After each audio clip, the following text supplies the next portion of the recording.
continuons notre tour d'horizon du panier des produits de base du ministère de l'économie avec aujourd'hui le riz blanc dit persa.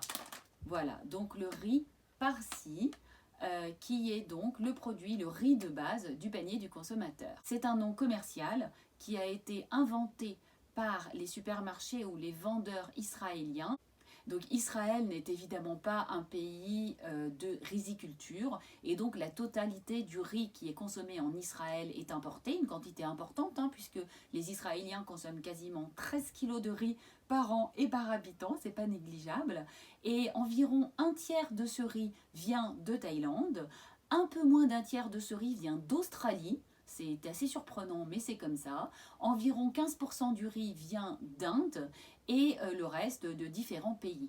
Alors pour le riz importé d'Inde qui coûte assez cher, qui coûte 1,20 $ le kilo à l'importation, eh bien ces autres riz coûtent beaucoup moins cher. Ce sont des riz qui sont à moins de 1 $ le kilo de riz importé. Entre le prix auquel les importateurs de riz achètent aux cours mondiaux du riz, cette matière première, entre guillemets, la mettent en sachet et l'amènent au supermarché, en gros ça se résume à peu près à ça, et le prix auquel le consommateur va l'acheter, il y a une sacrée culbute. Évidemment, je n'ai pas trouvé de chiffres sur la marge nette réalisée par les différentes marques qui vendent du riz en Israël ni par les supermarchés, mais ce que je peux dire, c'est que j'ai trouvé un certain nombre d'articles qui témoignent que effectivement cette marge est assez conséquente, que le riz est vendu 2 à 3 fois le prix de son achat et j'insiste une fois de plus, sans transformation. La Lishka Hamerkazit la Statistika, qui est donc l'équivalent de l'INSEE française, réalise des relevés de prix donc sur tous les éléments de ce fameux panier.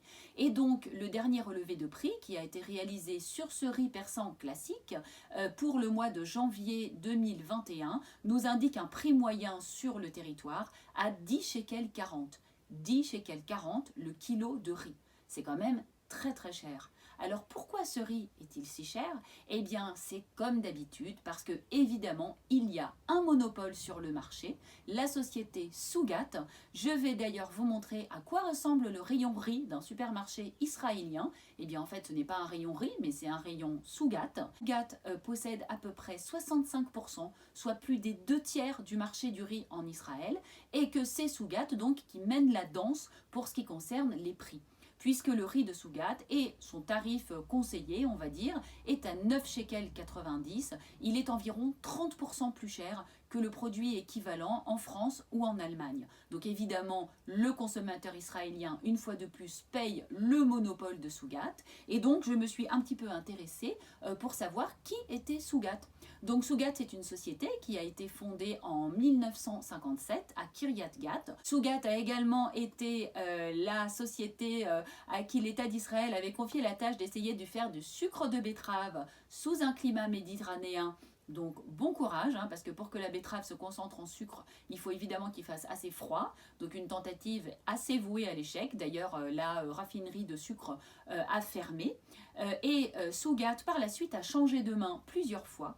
Et l'année dernière, elle a été rachetée, tiens, par un fonds d'investissement, ce qu'on appelle un fonds de capital risque du nom de Fortissimo, qui investit aussi bien dans la fintech que dans l'industrie, et elle a annoncé que ses tarifs pour la deuxième fois allaient augmenter. Donc en 2018 elle a annoncé 30% d'augmentation et cette année elle continue à annoncer des augmentations. Donc nous nous retrouvons une fois de plus avec un marché captif sur lequel 2/3 du marché est possédé par un monopole qui pratique des prix très élevés.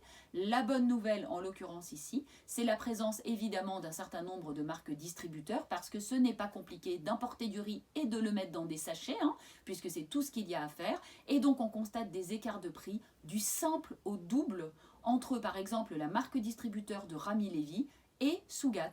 Le dernier relevé de prix que j'ai effectué, le riz de marque distributeur Rami Levy était vendu 5 shekels 30 alors que le prix Sougat était de 9 shekels 90. Donc un écart énorme. On ne peut évidemment qu'encourager les consommateurs sur des produits sur lesquels il n'y a aucune différence